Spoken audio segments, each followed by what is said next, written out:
Et salut, c'est Liro pour la chaîne Moto63.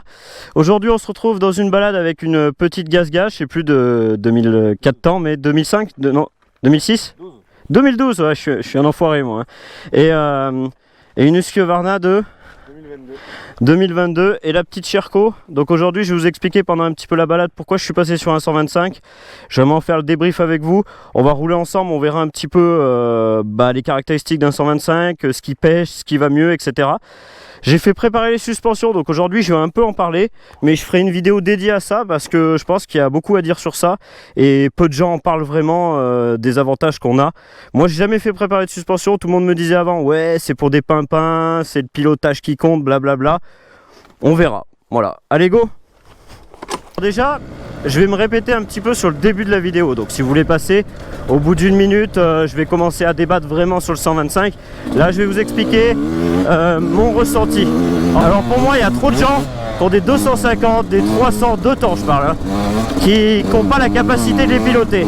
Et un 125 leur suffit amplement. J'ai une question à poser et à vous de me dire dans les commentaires pourquoi prendre un 250 ou un 300 alors qu'un 125 monte exactement les mêmes cotes et voire tout aussi bien.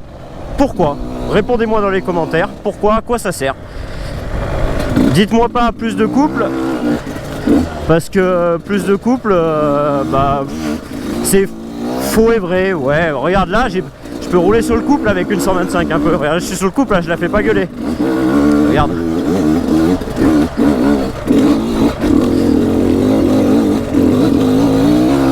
Tu vois, je la fais pas gueuler. Et pourtant c'est un 125. Par contre dans les grimpettes, voilà, tu l'as fait gueuler. Lâche tout. Bah oui. Attends.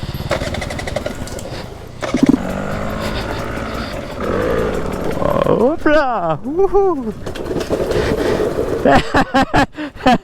Eh, c'est par là la montée. Hein. Je te jure, je suis descendu, je t'ai vu courir. Je suis pas sûr de mon coup, hein. Je préviens, hein, au cas où.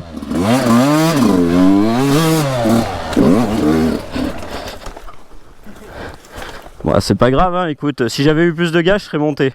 C'est que j'ai coupé en fait. Et là, on fait comment quand c'est comme ça? Bon, est-ce que je peux finir de monter là? Oui.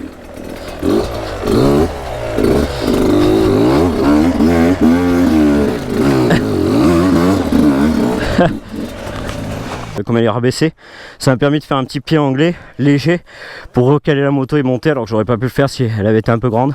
Alors je vous raconte la petite histoire les gars. En fait de base j'avais eu depuis 2017, chaque année je change de moto, 2017, 2018, 2019, 2020, 2021, 2022, j'avais eu des 250 de temps et des 300 de temps. Un jour on m'a prêté pendant une balade une 125 et je me suis rendu compte que les mêmes côtes, je les montais mieux, avec plus de grip, plus facilement. La moto avait moins d'inertie, je me fatiguais moins. Et ça allait tout aussi bien. Alors je suis essoufflé quand je vous parle parce que je viens de monter la grimpette. Donc je me suis dit pourquoi ne pas prendre tout simplement un 2 temps? Parce que est-ce qu'on n'a pas des trop grosses couilles? Est-ce qu'on se prend pas pour des Superman? Est-ce que voilà, c'est ça là. Le point négatif vraiment c'est qu'il faut mettre du gaz. Et du coup ça secoue quand même la moto. Quand elle est dans les tours, c'est tendance à être secouée. C'est pour ça que j'ai fait faire une prépa suspension, pour pallier ce petit problème et avoir une moto presque parfaite. Yes. Ouais.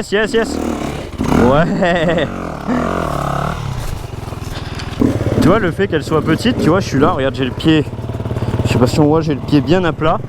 Et là, regarde ça me permet de faire hop des pieds anglais, venir la replacer, tu vois. Et des fois il y a des endroits où c'est super cool de venir la replacer. Et en plus les suspensions sont bien à mon poids. Moi je fais 68 kg, 70 kg pour 1m65 à peu près.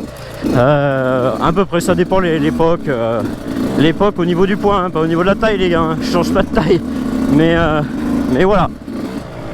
Le point négatif peut-être ça serait... moi je vois pas de point négatif à une 125. En plus ça apprend à avoir un pilotage. Hop là. Ça apprend vraiment à avoir un pilotage. Alors que des fois la 250 ça va te masquer des trucs. À un moment ça va te masquer des qualités de pilotage. Aïe, ça va?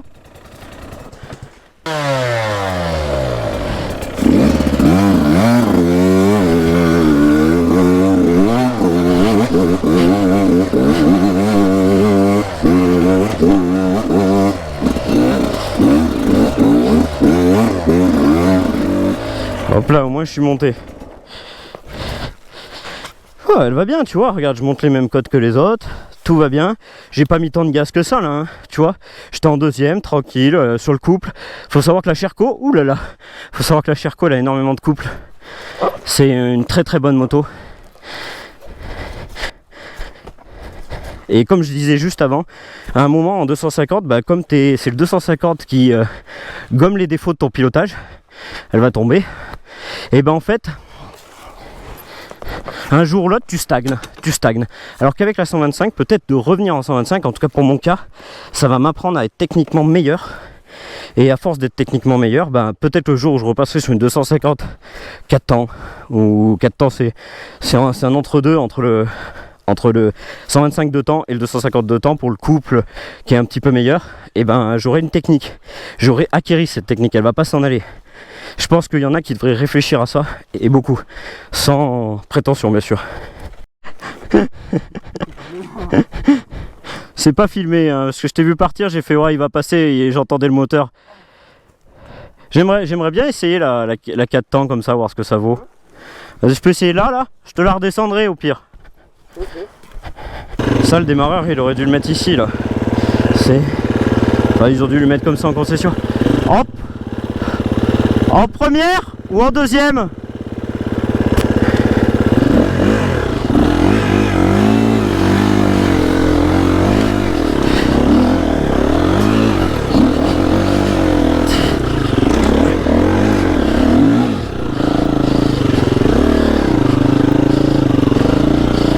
Ouais, ça marche aussi, mais tu vois, je suis quand même moins à l'aise.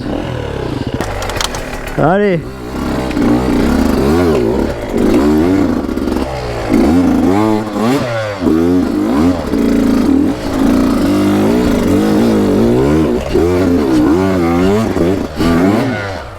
Et là, les pieds sur les cale-pieds.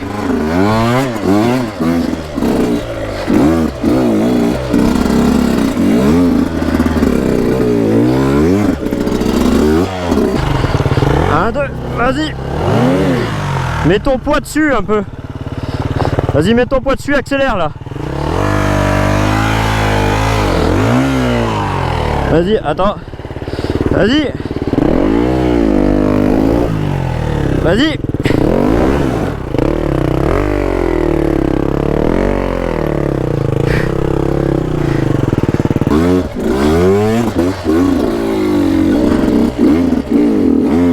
Regarde encore une fois ou le fait d'être petit.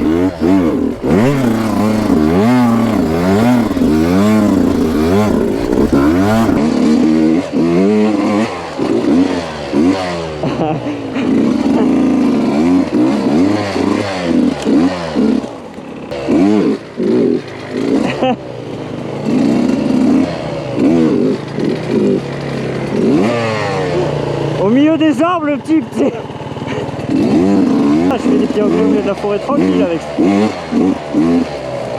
Franchissement, on va voir si le trial ça va fonctionner. Là on va aller sur une grimpette qui est un petit peu compliquée. C'est-à-dire qu'il y a tendance les motos à les jeter. C'est-à-dire que là j'ai essayé la Sherco avant, hein. J'ai essayé une fois, non préparé, et ça avait tendance à jeter le guidon droite-gauche, droite-gauche, droite-gauche. Et là on va voir justement si ça le jette ou pas. Ça a tendance à jeter la moto et ça avait tendance encore plus à le faire avec la Sherco et avec les Kayaba, alors qu'avec les WP ça le faisait moins. Mais pourquoi? C'est parce qu'elles sont plus souples et moi j'ai l'habitude de faire un petit peu de trial maintenant, donc j'apprécie les fourches un petit peu plus souples. Mais je sais pas, là les suspensions qu'on m'a fait, on en reparlera plus tard, elles sont en même temps dures et en même temps souples. Je sais pas l'expliquer, mais en tout cas c'est un sacré druide celui qui a fait ça. Ça fait 35 ans qu'il fait de la prépa suspension. Il a pas mis ses autocollants parce qu'il a même pas besoin de pub le type, tellement qu'il est bon. Donc voilà, tout simplement, voilà. Si vous avez besoin, moi je vous donne en privé, vous me le demandez sur Instagram, je vous donnerai le numéro pour la prépa suspension s'il y a besoin, mais c'est plutôt la prépa suspension en Auvergne. C'est celle-là que je vous parlais, qui est un peu technique, enfin un peu technique, il y a de la caillasse quoi.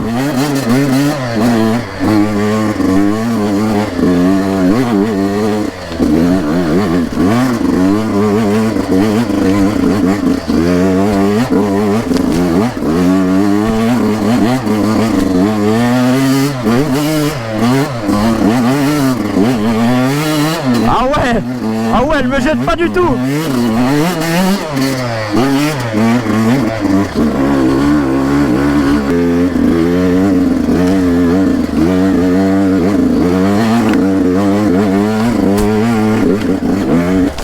Rien à voir. Rien à voir. La prépa suspension, ça a vraiment marché, hein. Wow, je suis tellement content.